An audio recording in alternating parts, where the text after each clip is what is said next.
साहिब बन के सतनाम।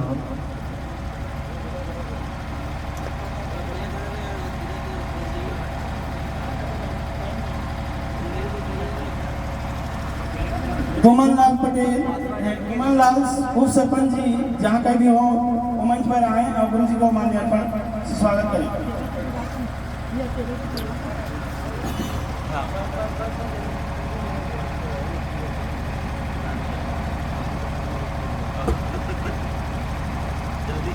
वो एक 59 है एक्चुअल क्या है ना, वो वाला मोबाइल पे क्या है वो पूछ रहा है।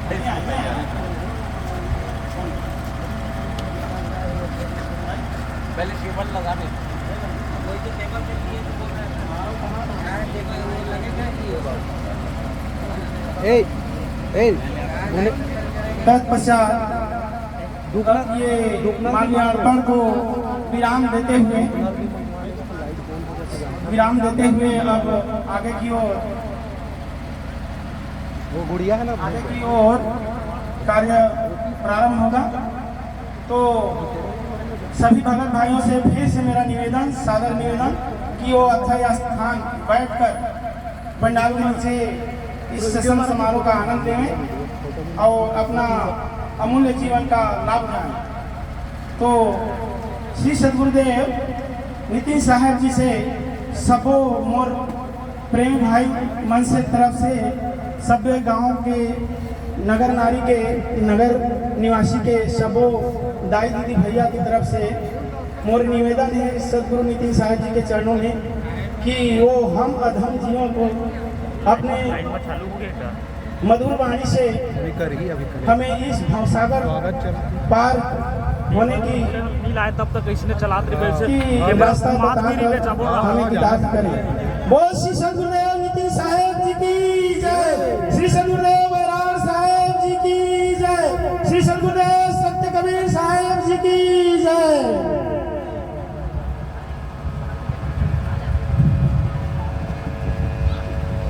साहिब बन के सतनाम। थोड़ी आवाज करो हल्की सी। साहिब बन के सतनाम। तो आज छत्तीसगढ़ में खेड़ी नारा गांव में आज मूल ज्ञान का प्रचार प्रसार होने जा रहा है।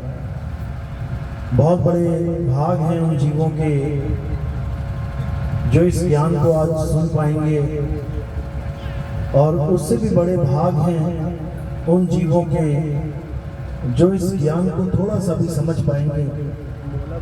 क्योंकि सुनना आसान है, आए बैठे घंटा 2 घंटा सुन के चले गए, लेकिन इस ज्ञान को समझना, एक एक बात को चिंतन मनन करना, एक एक बात की गहराई में जाना, ये सबके बस की बात नहीं होती है।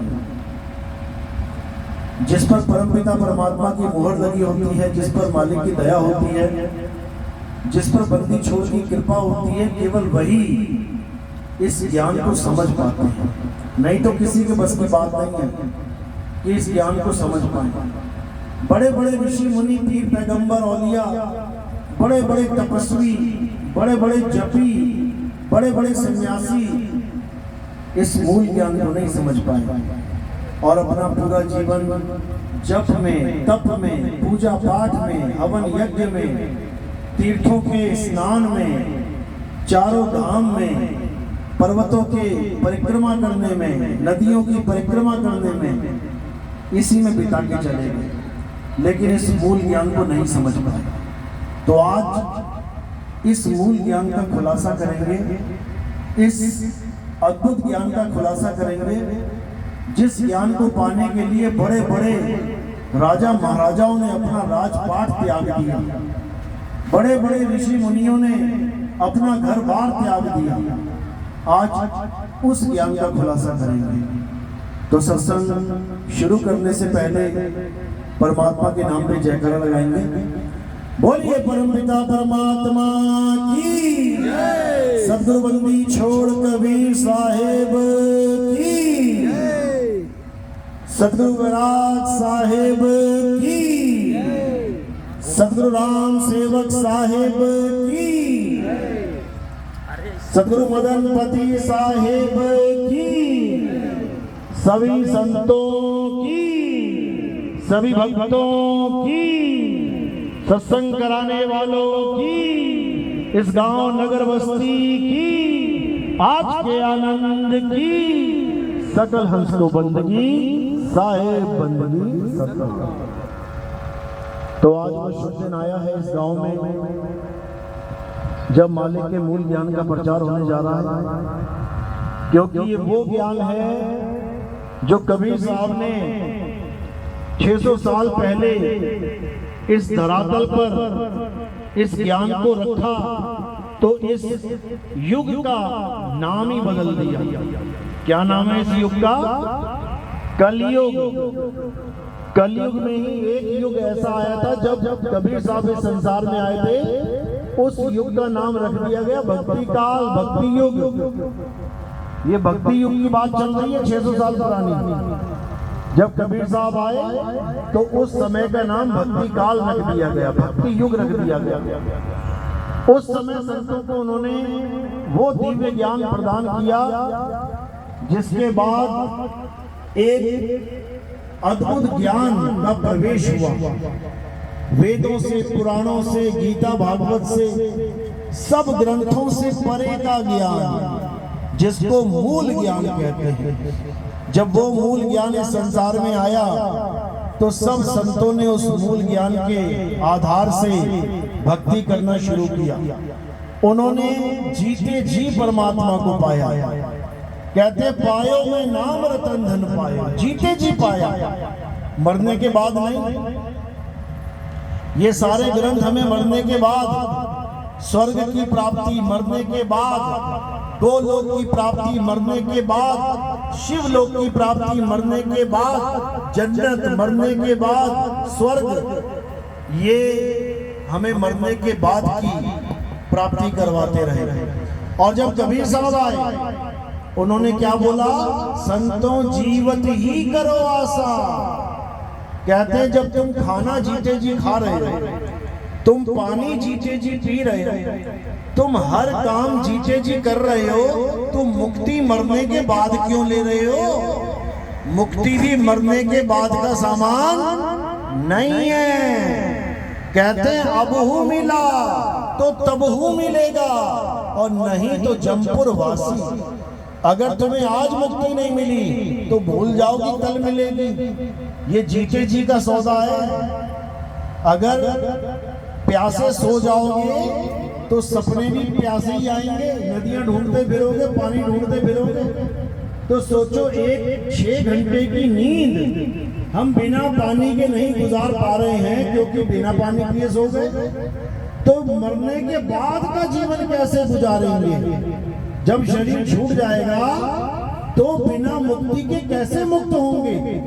जब पानी के बिना सोने पर चाहे सपने में नदी के बीच में खड़े होगे पानी पी लो तब भी तुम्हारी प्यास नहीं बुझेगी। एकदम उठोगे खड़बड़ाते हुए और पानी ढूंढोगे, पानी कहाँ है? ये सबका हाल होता है। कभी सो जाना प्यासे पता लग जाएगा।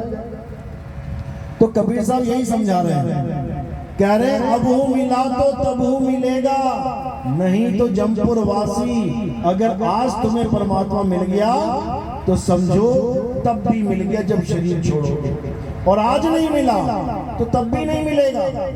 इसलिए क्या करना है? संतों शब्द साधना कीजिए, जौन शब्द से राम प्रकट भय सोई शब्द कह लीजिए। संतों शब्द साधना कीजिए। कह रहे साधना तो सब कर रहे हैं। कोई मंदिर जा रहा है, कोई मस्जिद जा रहा है, कोई गुरुद्वारे जा रहा है, कोई चर्च जा रहा है, कोई देवी देवताओं की पूजा कर रहा है, कोई भूत प्रेतों की पूजा कर रहा है, कोई शमशान में बैठ के चंडालों की पूजा कर रहा है, कोई किसी की पूजा कर रहा है, कोई किसी की पूजा कर रहा है। इससे मुक्ति होने वाली नहीं है। किससे होगी? संतों शब्द साधना कीजिए, उस शब्द की साधना करो जिस शब्द से हर वस्तु गतिमान है, जिस शब्द से हर जीव में प्राण है, ये तुम्हारी सांसें चल रही हैं किसकी वजह से? उसकी भक्ति करो जिसकी वजह से तुम्हारी सांस चल रही है, तुम्हारी काया चल रही है। उसे क्या कहते हैं? उसे आत्मदेव कहते हैं।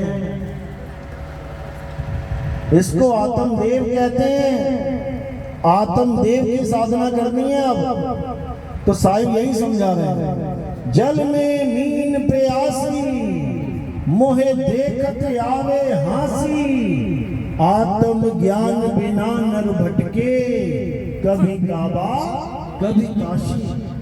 कहते हैं जब तक तुम्हें आत्म ज्ञान नहीं मिल गया तब तक तुम भटकते ही रहोगे। कहाँ भटकोगे? कभी काबा कभी काशी।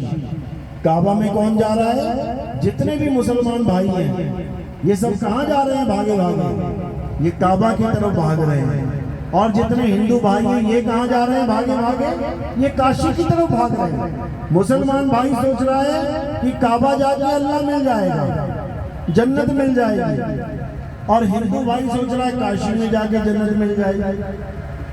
कहते हैं बिना आत्म ज्ञान के ये दोनों ही भटक रहे हैं। क्यों? कारण क्या है? क्योंकि जिस परमात्मा को, जिस अल्लाह को, जिस वाहेगुरु को ये ढूंढना चाहते हैं वो किसी काबा में या किसी काशी में नहीं है। वो कहाँ है? वो तुम्हारी आत्मा में विराजमान है, वो तुम्हारे घट में विराजमान है। कैसे विराजमान है? जैसे तिल में तेल विराजमान है। ज्यों तिल माही तेल है और ज्यों चकमक में आग, तेरा साईं तुझ में है, जाग सके तो जाग। कहते हैं अगर ये मनुष्य जन्म मिलने के बाद भी अगर तुम नहीं जाग पाए, क्योंकि अगर मनुष्य जन्म चला गया तो कौन से जन्म मिलेंगे? ये कुत्ता, बिल्ली, हाथी, घोड़ा, बकरा, ये सांप, बिच्छू, खटमल, मक्खी, मच्छर, इसमें नहीं जाग पाओगे। तुम मच्छर को सुना देना ज्ञान, तू मच्छर नहीं, तू एक आत्मा है, तेरी आत्मा में परमात्मा है, समझ जाएगा वो। तुम किसी गधे को सुना देना ज्ञान, किसी कुत्ते बिल्ली को सुना देना कि तू शरीर नहीं, तू आत्मा है, परमात्मा तेरी आत्मा में विराजमान है, वो समझ जाएगा क्या? नहीं समझ पाएगा। कौन समझ सकता है इस बात को? केवल एक इंसान। इसीलिए कहते हैं कि इंसान जन्म मुक्ति का द्वार है। अगर जन्म मरण से मुक्ति मिल सकती है तो केवल और केवल इंसान जन्म है। ऐसा क्यों? क्या बाकी जीव नहीं है? कुत्ता जीव नहीं है, बिल्ली जीव नहीं है, इंसान जीव नहीं है, सारे ही जीव हैं। लेकिन इंसान को मुक्ति क्यों मिल रही है? क्योंकि इंसान इस ज्ञान को समझ सकता है, विवेक के द्वारा अपने स्वरूप को, आत्म स्वरूप को समझ सकता है कि मैं काया नहीं, मैं आत्मा हूं। ये ज्ञान और कोई योनि में समझा नहीं जा सकता। इसलिए कबीर साहब इंसान जन्म को इतना अनमोल बताते हैं जितना इस संसार में कुछ अनमोल नहीं है। मानुष जन्म अनमोल है और मिले ना बारंबार, तरवर जो पत्ता गिरे बहर न लागे डार। कहते हैं मानुष जन्म अनमोल है। किसके लिए अनमोल है? जो इसके मोल को जान गया है, जो इसकी कीमत जान गया है, उसके लिए अनमोल है। और जो इसकी कीमत नहीं जानता वो पेड़ों से लटक रहे हैं, वो जहर खा के मर रहे हैं, वो नदी में छलांग मार के मर रहे हैं, वो फांसी लगा के मर रहे हैं, वो आग लगा के मर रहे हैं। देखो आत्महत्या कर रहे हैं लोग। अरे ये इंसान जन्म मिलना इतना दुर्लभ है कि देवी देवता भी इस इंसान जन्म के लिए तरसते हैं। कबीर साहब कहते हैं इस देही को सिमरे देव, सो देही कर हर की सेव। कहते हैं इस देही को देवता सिमरते हैं कि हमें ये इंसान जन्म मिल जाए। क्यों? ताकि हम भी जाकर दुनिया में गुरु धारण करें। गुरु बनाने के लिए इस देह की आस लगा के बैठे हैं बड़े बड़े देवी देवता। देखो राम जी आए, कृष्ण जी आए, परशुराम जी आए, क्या गुरु नहीं बनाया इन्होंने? भगवान होकर, स्वयं भगवान होकर गुरु धारण कर रहे हैं। राम जी ने किसको गुरु बनाया? वशिष्ठ जी को। कृष्ण जी ने किसको बनाया? संदीपन जी को। तो कह रहे राम कृष्ण से कौन बड़ा? अरे तीन भी तो गुरु कीन, और तीन लोग के वो धनी, गुरु आगे आधीन। जब गुरुजी हुक्म देते थे तो कृष्ण जी लकड़ियां चुगने जाते थे, लकड़ियां चुग के लेके आते थे, तब चूल्हे पे रोटी बनती थी। गुरुजी के लिए बर्तनों में पानी भर भर के बाल्टियां लेके आते थे, घड़ा लेके आते थे, तब गुरुजी नहाते थे। यानी गुरु के आगे आधीन होके, एक दास बन के भगवानों ने भी जीवन व्यतीत किया है। गुरु की इतनी बड़ी महिमा है। अब इसका मतलब ये नहीं है कि गुरुजी उनका नाम याद कर रहे हैं, उनका नाम जप रहे हैं कि गुरु वशिष्ठ राम राम राम राम करते थे।